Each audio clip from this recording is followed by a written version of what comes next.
ഇത് ശംസുൽ ഉലമ, സമസ്ത കേരള ജമിയത്തുലുലമയുടെ 4 പതിറ്റാണ്ടുകാലത്തെ മുഖ്യ കാര്യദർശി.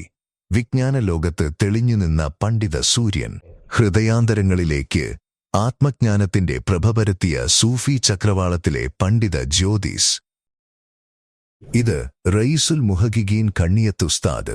അറിവും വിനയവും നിഷ്കളങ്കതയും സമം സമ്മേളിച്ച മഹാമനീഷി. ജീവിച്ച കാലം മുഴുക്കെയും ഒരു കറാഹത്തിന്റെ കറപോലും പുരളാതെ പ്രപഞ്ചനാഥനെ മാത്രം ഭയന്ന് ജീവിച്ച ആത്മാത്യാഗി. ഇത് വിജ്ഞാനത്തിന്റെ അനന്തവിഹായസുകൾ കീഴടക്കിയപ്പോഴും സൂക്ഷ്മതയും പ്രപഞ്ച പരിത്യാഗവും കൈമുതലാക്കി അറിവിന്റെ വഴിയിൽ വിനയത്തോടെ നടന്നീങ്ങിയ മഹാമനീഷി. സമസ്തയെന്ന മഹാപ്രസ്ഥാനത്തിന്റെ അമരക്കാരൻ. ഭൂമിയിലെത്രയോ വിരളമത്രേ ഇതുപോലൊരു ജ്ഞാനനക്ഷത്രം. കേരളത്തിലെ ഇസ്ലാമിക പണ്ഡിത സഭയുടെ നേതൃനിരയിൽ ശാന്തവും എന്നാൽ ഗംഭീരവുമായ സാന്നിധ്യമായിരുന്നു കാളമ്പാടി മുഹമ്മദ് മുസ്ലിയാർ.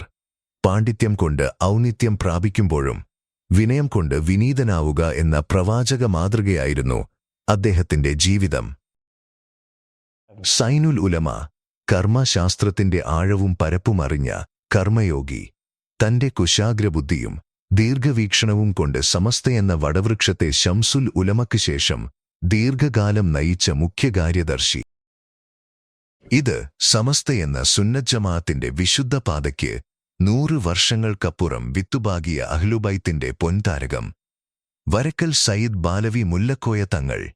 ആ പ്രാർത്ഥനകളുടെ സാക്ഷാത്കാരങ്ങളാണ് 100ന്റെ നിറവിലെത്തിയ ഈ പുണ്യ പതാകയുടെ പ്രയാണം.